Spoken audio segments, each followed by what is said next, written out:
ఈరోజు దేవుని వాక్యమును ధ్యానించుటకు నాతో పాటు ఏకీభవించిన ప్రతి కుటుంబమునకు మన ప్రభువును రక్షకుడైన యేసయ్య కృప క్షేమము ఈ దినమంతటయు తోడై ఉండును గాక.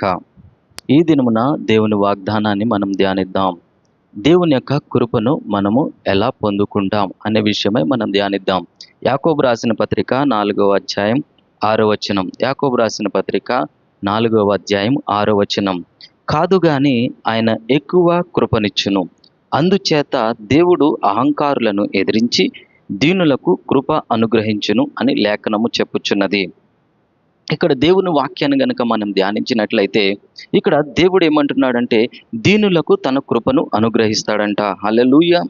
దీనులకు తన కృపను అనుగ్రహించడం అంటే ఏంటంటే, ఎవరైతే దేవుని వాక్యం వింటారో, ఎవరైతే దేవుని వాక్యమునకు లోబడతారో, ఎవరైతే దేవుని వాక్యము చెప్పినట్టుగా చేస్తారో వారు మాత్రమే దీనులు. హల్లెలూయా. ఎవరైతే వాగ్దానాల ప్రకారం నడుస్తారో వారు మాత్రమే దీనులు. హల్లెలూయా.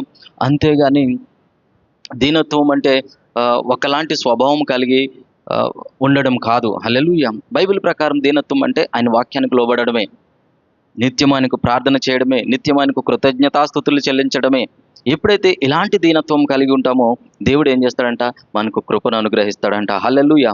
మరి కృపను ఎవరికి దూరం చేస్తాడంటే అహంకారులకు. అహంకారులకు ఏం చేస్తాడంట అండి, తన కృపను దూరం చేస్తాడంట. బైబిల్ గ్రంథంలో మనం చూసినట్లయితే దేవుడు ఇద్దరుకు తన కృపను అత్యధికంగా ఇచ్చాడు. పాత నిబంధనలో చూసుకున్నట్లయితే దావీదునకు తన కృపను అనుగ్రహించాడు. కొత్త నిబంధనలో చూసినట్లయితే అపోస్తలుడైన పౌలుకి తన కృపను అనుగ్రహించాడు. మిగిలిన వారికి కృప లేదని కాదు, కానీ ఈ దినమున నేను బ్రతికి ఉండి ఉన్నామంటే దేవుని కృపయే. హల్లెలూయా. కానీ కృపలో మనం చూసినట్లయితే ర్యాంక్ వైజ్ చూసినట్లయితే దావీదుకు, అదే రీతిగా కొత్త నిబంధనలు అపోస్తలుడైన పౌలుకు. ఎందుకు వీరిద్దరికి దేవుడు అంత కృపను అనుగ్రహించాడంటే వీరిద్దరూ దేవుని పట్ల ఆశ, దేవుని పట్ల తృష్ణ కలిగి ఉన్నారు. హల్లెలూయా. అందుకని మనం దావీదు యొక్క చరిత్రను, దావీదు యొక్క జీవితమును కనుక మనం ధ్యానిస్తే ఆయన నిత్యము దేవుని సన్నిధిలో ఉండేవాడు, నిత్యము దేవుని వాక్యమును ధ్యానించేవాడు, నిత్యము దేవుని మందిరం కొరకు ఎక్కడ యుద్ధానికి వెళ్ళినా, ఎక్కడికి వెళ్ళినా, ఏ రాజులు వచ్చినా, ఏది చేస్తున్నా ఆయన మైండ్లో ఒక్కటి మాత్రమే ఉండేది. ఏంటంటే నేను దేవుని మందిరం కట్టాలి, దేవుని మందిరం కట్టడానికి అనువైన స్థలం కావాలి, అనువైన స్థలంలో దేవుని మందిరం సుందరముగా కట్టాలంటే దానికి కావలసిన వాటిని అన్నిటినీ నేను సమకూర్చాలి అనే తలంపు కలిగి ఉండేవాడు. హల్లెలూయా.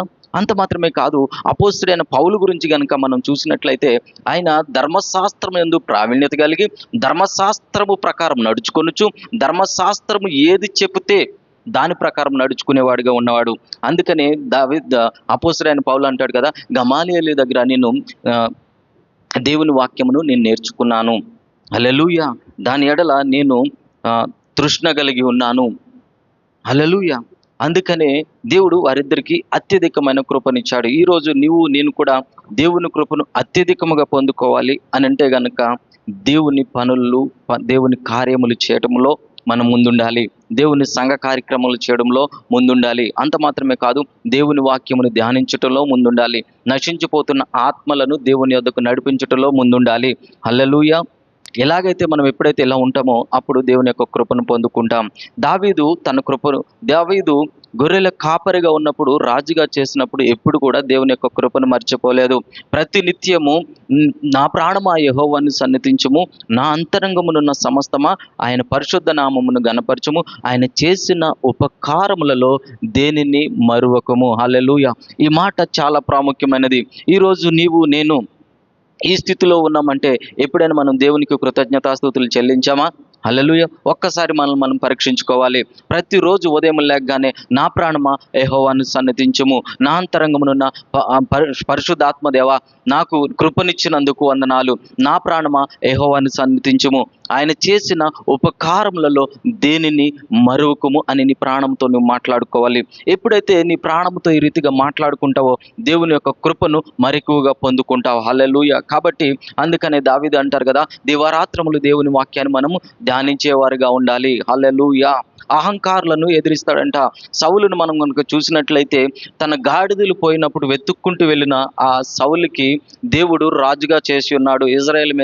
ఇజ్రాయేల్ ప్రజల మీద, వాగ్దాన ప్రజల మీద, దేవుని యొక్క ప్రజల మీద రాజుగా చేసి ఉన్నాడు. కానీ ఎప్పుడైతే సౌలు రాజుగా మారిపోయాడో దేవుని వాక్యమునకు విరోధమైన కార్యాలు, సమూయేలు యొక్క మాటను కాదని మితిమీరి ప్రవర్తించి ఉన్నాడు. ఎప్పుడైతే అలా ప్రవర్తించి ఉన్నాడో తన రాజ్యాన్ని కోల్పోయాడు. కానీ దావీదు అలా కాదు.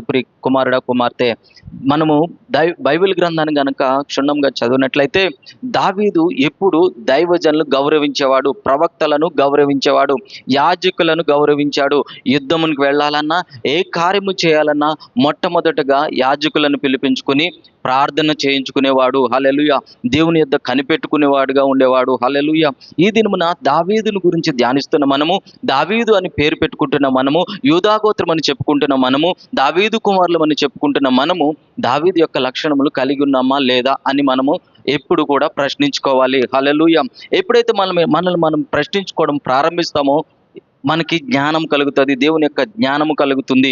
పరిశుద్ధాత్మ దేవుడు అటు జ్ఞానమును మనకు అనుగ్రహిస్తాడు. ఎప్పుడైతే దేవుని జ్ఞానము మనలోకి వస్తుందో, పరిశుద్ధాత్మ దేవుడు బోధించే ఆ జ్ఞానమును మనం ఎప్పుడైతే పొందుకుంటామో, హల్లెలూయా, దావీదు వలె శాశ్వతమైన కృపను మనం పొందుకుంటాము. అందుకనే దావీదు గురించి బైబిల్ గ్రంథం సెలవిస్తున్నది, దావీదుకు చూపిన శాశ్వతమైన కృప. హల్లెలూయా. అంత మాత్రమే కాదు, ఆకాశము భూమి గతించే వరకు దావీదు కుమారులు సింహాసనం మీద ఉండి రాజ్య పరిపాలన చేస్తారట. హల్లెలూయా. అందుకని ఇలాంటి కృపను పొందుకోవాలంటే మనము దీనత్వం కలిగి ఉండాలి, మనల్ని మనం తగ్గించుకునే వారిగా ఉండాలి. హల్లెలూయా. ఎంత స్థితిలో ఉన్నప్పటికీ మనల్ని ఎప్పుడైతే తగ్గించుకుంటామో అప్పుడు దేవుడు మరింతగా తన కృపను అనుగ్రహిస్తాడు. చూడండి, ఈ రోజు దినాల్లో ఎలా ఉన్నారంటే, దేవుని సన్నిధికి వచ్చినప్పుడు ఏమి ధనము లేనప్పుడు, హోదా లేనప్పుడు, అధికారం లేనప్పుడు దేవుడే సర్వస్వం, దేవుడి మీద ఆధారపడుతూ ఉంటారు. దేవుని సంఘంలో ఏ పనున్నా ముందుంటారు వాళ్ళు.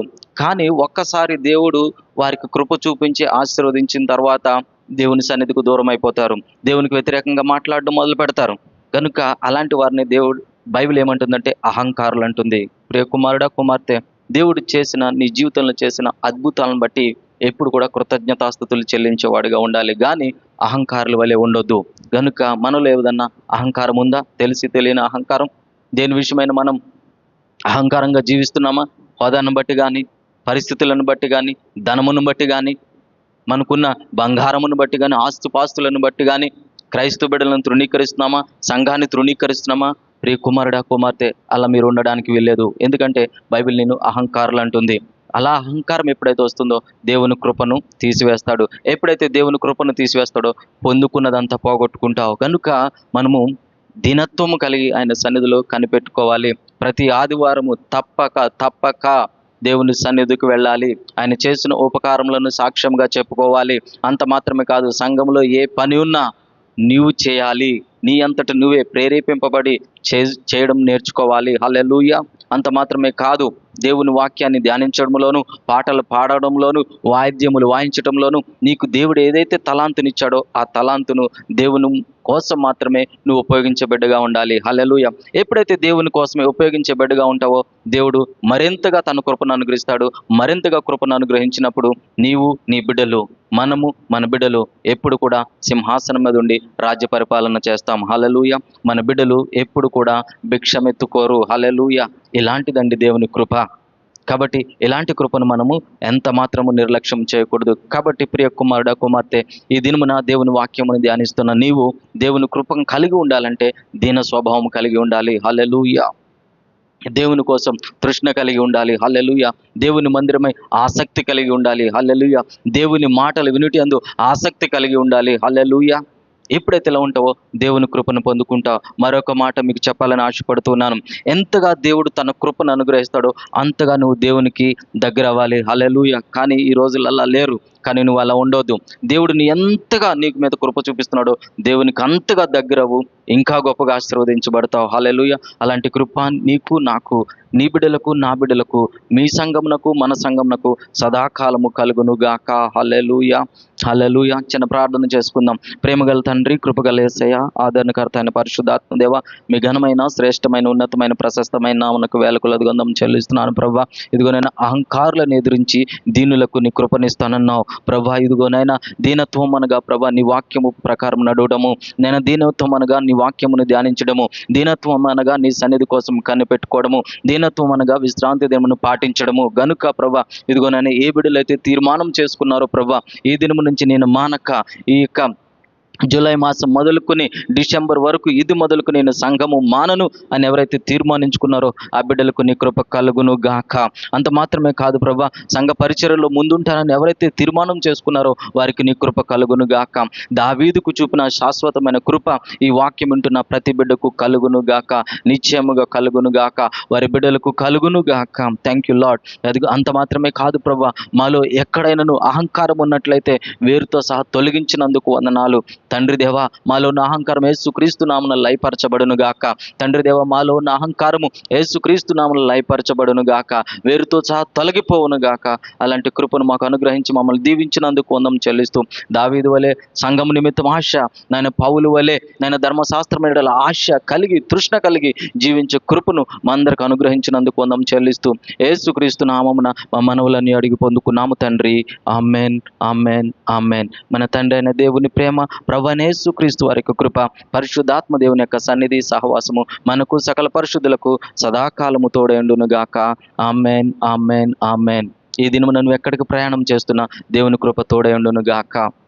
నువ్వు బయటకు వెళ్ళేటప్పుడు లోపలికి వచ్చేటప్పుడు క్షేమముండును గాక. నీవు తినే ఆహారము దీవించబడును గాక, నీ పానీయము దీవించబడును గాక, నీ మధ్య నుండి రోగములు తొలగిపోవును గాక, ఆకస్మిక మరణములు ఆగిపోవును గాక, దేవుని కృపను మరింతగా పొందుకుందువు గాక, దేవుని కోసం మరింత ఆశ కలిగి నీవు జీవించుదువు గాక, దేవుని గూర్చిన సంగతులను అన్యజనులకు నువ్వు ప్రకటించుదువు గాక. అలాంటి కృప నీకు నాకు సదాకాలము తోడేండును గాక. అంత మాత్రమే కాదు, ఈ దినమున ఏ శోధనలోకి రాకుండా మీరు తప్పించబడుదురు గాక. ఈ దినమున మీ చేతి పనులు దీవించబడును గాక. Amen, amen, amen. దేవుడు మిమ్మల్ని దీవించును గాక. అందరికీ వందనాలు. షాలోమ్.